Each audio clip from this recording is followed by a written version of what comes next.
Bonjour à tous et bienvenue sur TT Rugby. On se retrouve pour une nouvelle vidéo rugby à 7 dans la continuité de celle sur l'Irlande sortie cette semaine.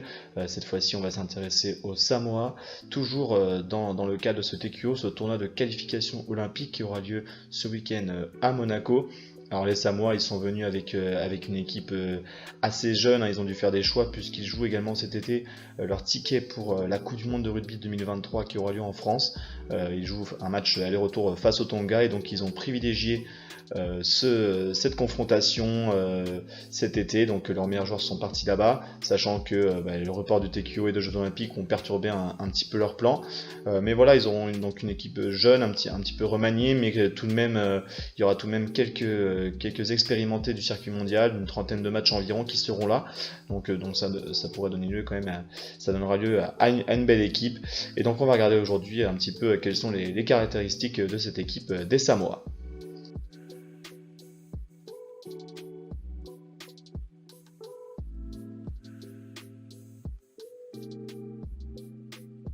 Alors le gros point fort des Samoans, et ce n'est pas une surprise, c'est que ce sont des joueurs qui sont très forts sur l'homme.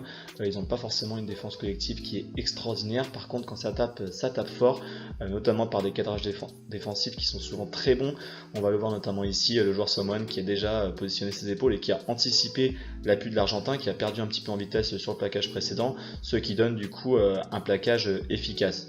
Autre situation ici, on va le voir, c'est qu'ils cherchent à taper fort, peu importe la situation, même quand ils sont en sous-nombre. Ce qui donne lieu du coup parfois à des plaquages à retardement, mais ça, il faudra s'y attendre.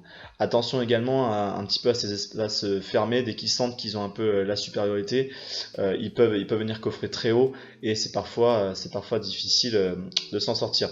Alors l'objectif c'est quoi? C'est de créer un impact fort, pour que l'adversaire fasse tomber le ballon. Et parfois, du coup, ça leur permet de récupérer des balles intéressantes, comme c'est ici le cas sur Teva Jacquelin, par exemple. Même si des fois, du coup, ils ont un excès d'engagement et donc ils prennent souvent des cartons quand le plaquage n'est pas dans les règles. Mais il faudra tout de même éviter ces phases de contact assez faciles, et chercher plutôt à les déplacer. Sinon, on risque de laisser quelques plumes, comme ça a été le cas, par exemple, ici avec Marvin O'Connor. Donc pas hésiter à les déplacer, sachant que les Samoa, c'est notamment une équipe qui craque facilement après quelques balayages de terrain.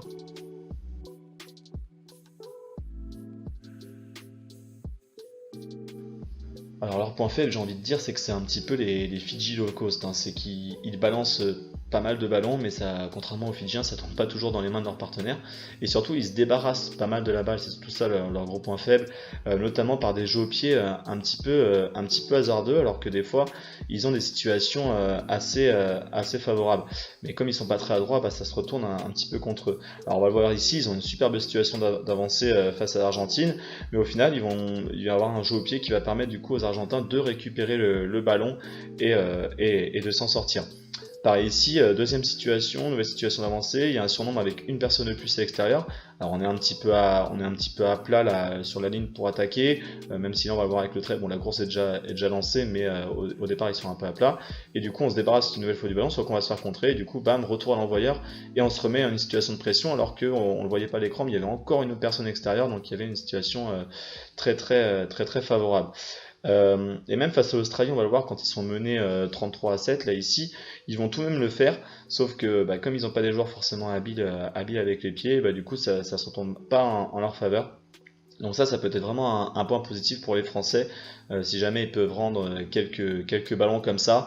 Il faudra juste veiller à avoir systématiquement quelqu'un en libéraux pour pas se faire avoir.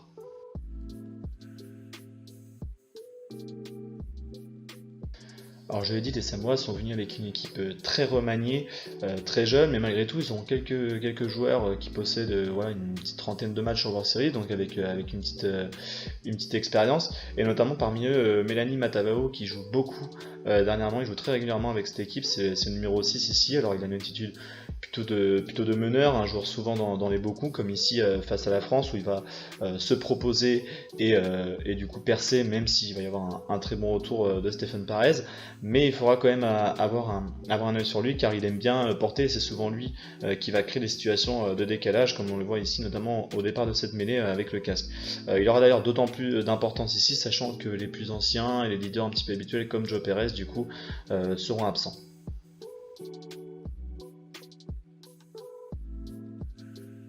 Voilà, merci à tous d'avoir suivi cette deuxième vidéo de la semaine consacrée à l'équipe des Samoa. J'espère que ça vous aura plu.